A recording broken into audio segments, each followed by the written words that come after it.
this is Deb Prechuk from Pain Free Posture, Minnesota, and today we're going to do a video on how to do foam rolling on your inner thigh, which can be a real gnarly area to release. So I want to show you the two options you have for equipment. You have the hard foam roller, which is standardized, and then a soft foam roller. And I highly encourage you to start foam rolling your inner thigh with this. It's not unusual to put pressure onto your inner thigh and literally feel like you're going to hit the roof. And of course, that's a good sign that you probably want to do a regression and move into this over time. So I'm going to use the pink foam roller because usually that's enough to get the desired effect.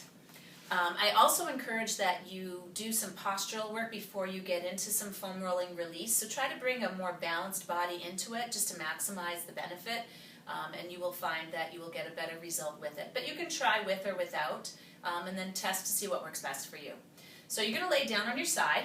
I also have a couple of pads here, and I want you to be aware that when you lay down, you get your bottom leg straight.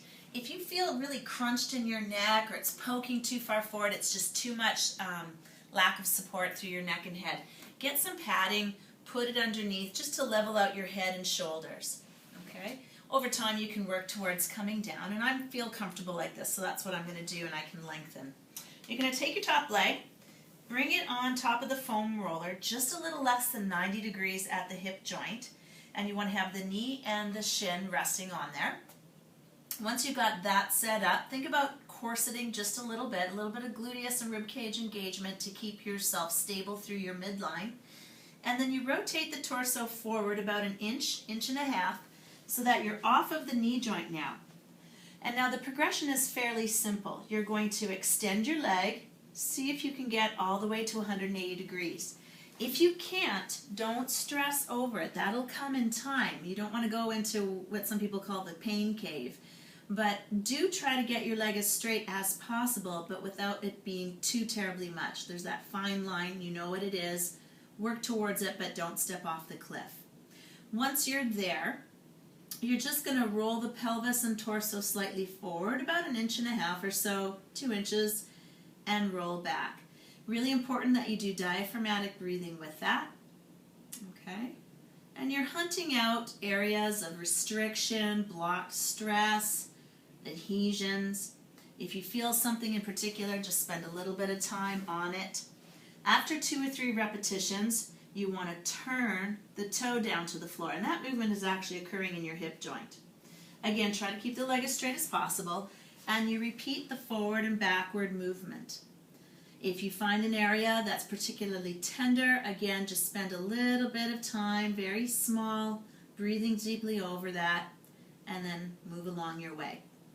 After 2 or 3 repetitions, you're going to then bend the knee, trying to come to about 90 degrees, and you're going to repeat that action again, forward and back. All right? All the same rules. You find an area of stuck stress, just go and visit it for a little bit. And then a third option is to indirectly move through that inner thigh. So you keep the knee bent, you're going to rotate up and down. After 2 or 3, go ahead and straighten the leg back out, and now here's where you watch your shoulders, neck, and head. Just let them kind of soften. Take deep diaphragmatic breath, and on the exhale, just allow your body weight to sink onto that foam roller. Do that 2 or 3 times. To progress, what you're going to do is pick yourself up. You can come onto the elbow. Now this I prefer less. This is not my favorite way, but you can do this. So if you feel stable, you can. I like to come down onto my belly and bring my forehead down. When I've rotated onto my belly, that's taken that foam roller to the midline of my inner thigh. Again, all the same rules. You try and straighten the leg as much as you can. You're going to rock forward and back 2 or 3 times. You're going to do the downward rotation, rock forward and back 2 or 3 times. You're going to bend the knee, rock forward and back. All the while when you're doing these, again, if you find an area of stuck stress, adhesion, a little bit of focused attention on it, and then you can do the indirect movement of up and down. You simply then go ahead and extend the leg to finish, diaphragmatic breath, Allow your body weight to sink into the tissue. And you're going to go ahead and try to repeat that one more time by sliding up. It might only be 1/4 of an inch. And you repeat the process again a 3rd time. Of course, you want to do that on the other leg. And then go ahead, get yourself up after doing all that and see the difference and feel the difference that you have in your hip mobility, the ability of your knee to track, and how your feet hit the ground. You'll be absolutely amazed. So I hope you enjoy it. Give it a try. Let us know if you have any questions. And if you are doing it, let us know how it's been going for you. Thanks for watching, and stay warm. See ya.